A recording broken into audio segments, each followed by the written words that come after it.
Restoring Men in History, a magnificent, one of Washington's greatest speeches, I think. I love this speech. It's in Washington's Crossing by David Hackett Fischer. We're going to read from that chapter in the book that covers the enlistment. Enlistments were coming due.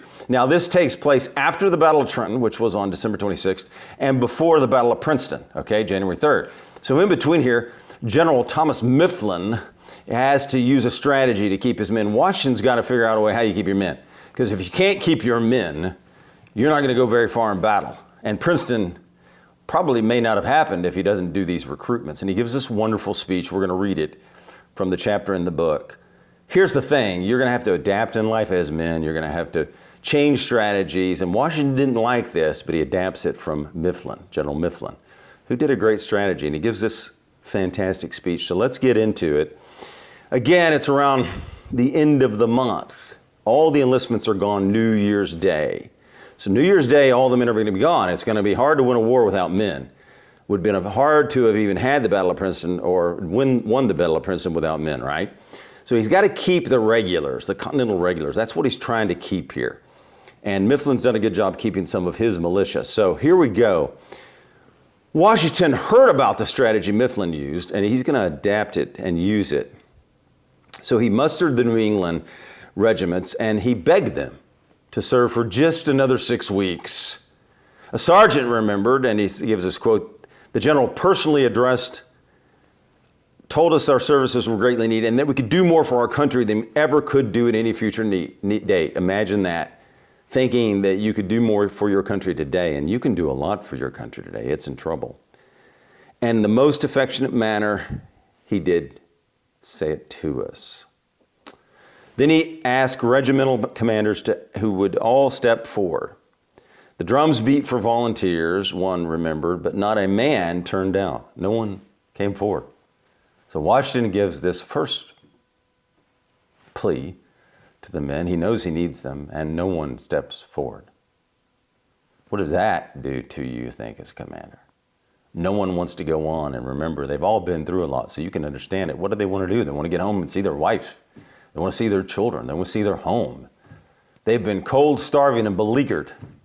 Finally, they want to battle, but they want to get home. These guys want to get back to their wife. And can you blame them? No. Nobody can blame them. One explained his comrades were worn down with fatigue and privations and had their hearts fixed on what? Home. The men watched. Guess what Washington did? He wheeled that horse around, and you'll hear this story over and over where he comes through on his horse. He rode in front of the regiment and spoke to them again. Long afterward, a sergeant still remembered the words. And this is what Washington said, one of the finest speeches, ladies and gentlemen. Should be inspiring. My brave fellows, Washington said, you have done all I ask you to do, and more than could be reasonably expected. But your country is at stake. Your wives, your houses, and all you hold dear. You have worn yourselves out with the fatigues and hardships. But we know not how to spare you. If you will commit, or if you will consent to stay 1 month longer, you will render that service to the cause of liberty and to your country, which you can probably never do under any other circumstance.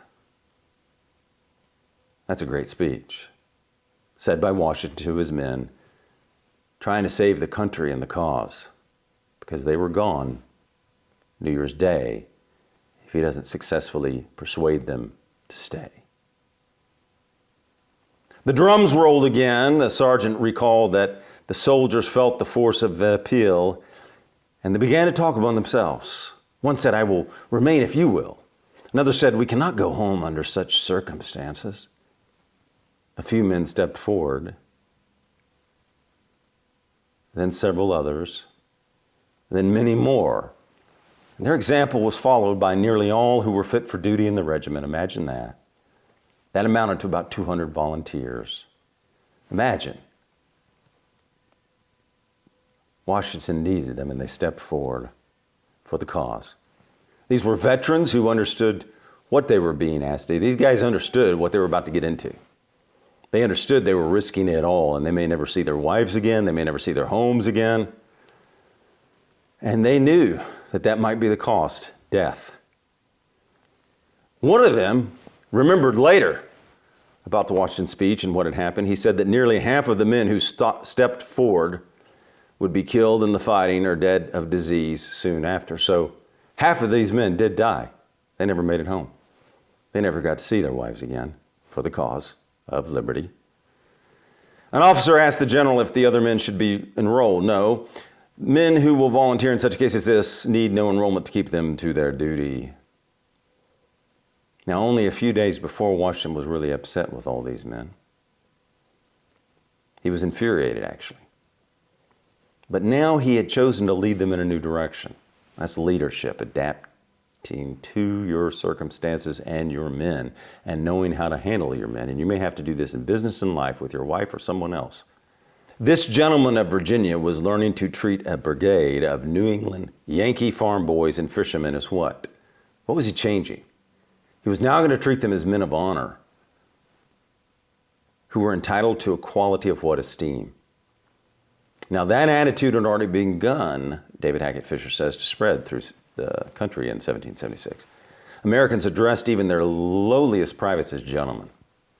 No other army in the world operated on such a principle. Europeans were startled to observe it at work in America. Nicholas Collin observed in 1771, all are called gentlemen and ladies. That was so foreign to the Europeans and their way of life, their class system, right? Here was a new idea of a gentleman. This is a big change. A moral condition rather than a social rank. It was also a new idea of honor, which was not defined by rank or status or gender, but by a principle of what? Human dignity and decency. Washington used that principle when he spoke to his men and he appealed to their conscience and honor. Now, I think there's a lot to learn from this as men. How you treat others, how you treat your men, how you treat your friends. Do you want to build them up?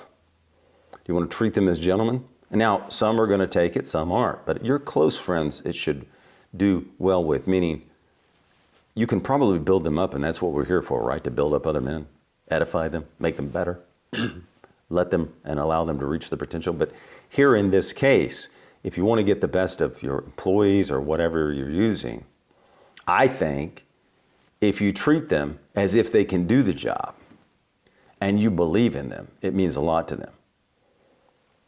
And treat them with dignity and respect. Now, some will take it, some won't.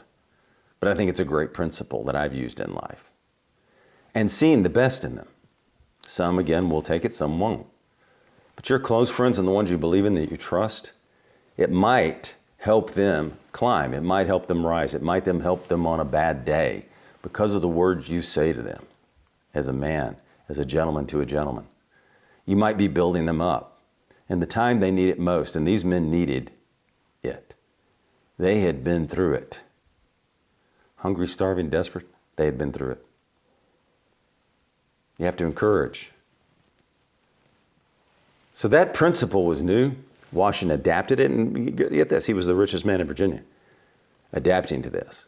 He was all into that rank and social status and all that, right? But he knew how to treat man to man, gentleman to gentleman. That's an important part about Washington.